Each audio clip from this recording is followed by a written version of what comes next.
Hey, good morning to everybody. Happy Friday. It's Daryl here. It is bright and freaking early, man. It's 3 a.m. here in Connecticut on the East Coast. The first work week of 2024, this first shortened work week of 2024 is finally over. Yay! All right, I got to give you guys a warning. Seriously, what I'm going to talk about in this video, it's graphic and disturbing. It's about an altercation that took place in University City in Philadelphia just yesterday, Thursday, January 4th. And it's graphic. I don't know how else to put this. It's graphic and disturbing. I'll put the best video down below. Not the best video, but the video. I watched the TMZ video over and over trying to get an understanding of what was happening. And a few things really popped into my mind. Something that I've said repeatedly on this channel came to mind when I watched this video over and over again. I'm going to tell you what happened, what I see in this video, and then I'm going to give you some of my thoughts on it. Okay, this video opens up, and there's an altercation on a subway platform. And there's two men. One of the men is probably about 5'6", 5'4", shorter, black man. His back is against a pillar, a subway station column. He's backed up against it. There's a man in front of him that's a good foot taller than him, probably over 6 feet, probably about my height, about 6'3" or 6'4" at least. And he's in front of the black man, the shorter man, and he's holding him by the jacket. And he's yelling at him. And I've watched this video over and over again, trying to understand what he's saying. And what I hear him saying is, give me my money. Give me my effing, I think he says my effing money. At first, I thought he said something about a knife. And I don't think the closer I listened to it, I didn't hear that. I heard him say at least 2 or 3 times, give me my money. And he's holding on to the man by the coat, and the man is backed against the column, nowhere to go. It looks like the taller Caucasian man definitely has the upper hand in the situation. The taller Caucasian man fakes a punch, which, man, this is where my opinion comes in, because I've talked about this on this channel before. Never to do stuff like this.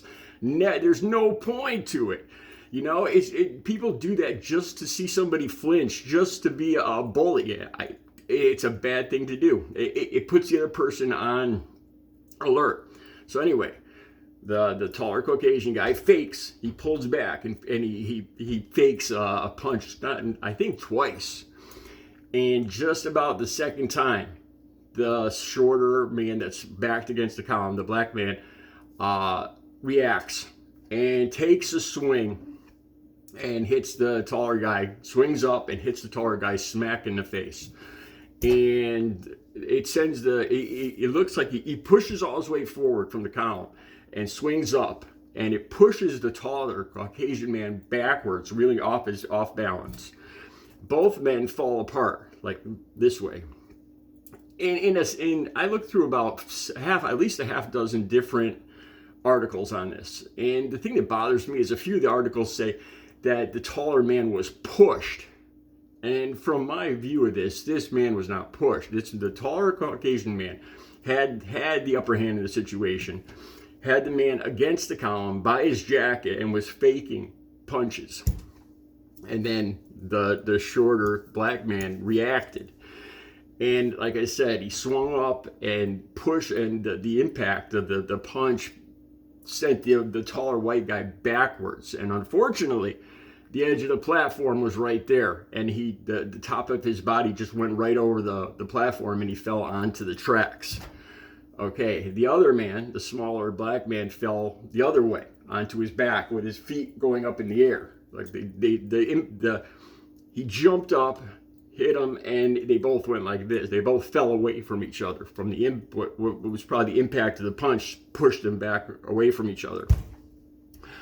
Unfortunately, there was a train coming within about 2 or 3 seconds.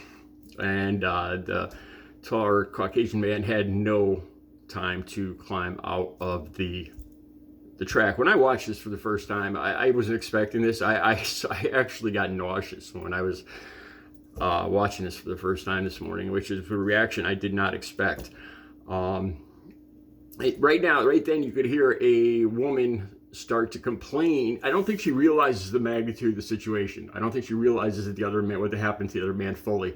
And she starts to say, oh, great, now me and my child can't go home.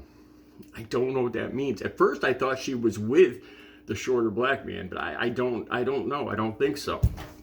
She says, oh, great, now me and my child can't go home. And then they go into the front, they go towards the front of the train, they look down, and it's blurred. It's a horrific sight.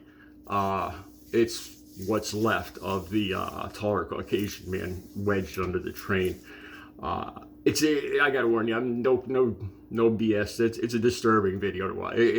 Right now, my stomach doesn't feel like I'm not gonna be able to eat this morning. And the police appear on the scene right away. And you hear the police, they were there within seconds of this. And they said, did anybody see what happened? And you hear the woman that was just sitting up talking about her child. She says, I was right there, I saw it. And that's where the video cuts off. This is what I saw. I saw it over and over again. I don't know if there's more to the video. I don't know what happened before this. I don't know what set up this altercation. I don't know if if the taller Caucasian guy believed that he was owed money. I don't know, but that's what I heard. Okay, the first thing that comes to mind, I've talked about this numerous times on this channel, and I'm not bragging when I say this. I'm trying to convey what I've learned through a lot of injuries and a lot of pain that I've suffered. Trying to convey what I've learned to the viewers. One thing I learned is don't fake. There's no point. The taller Caucasian guy had control of the situation, but these fake punches, there's no point to that. The only point to that is to see the other guy flinch, to establish dominance of the situation. That is pointless. You establish dominance. He already had the dominance of the situation, and by him pulling back like that, you can see that the shorter guy was backed against the column. And when you don't know how somebody's going to react to that. I would never do that. And the other thing I talk about on this channel, I never do, is when you see two guys go nose to nose, like with 1 inch between them, like where they're just yelling in each other's face. Never, ever do that.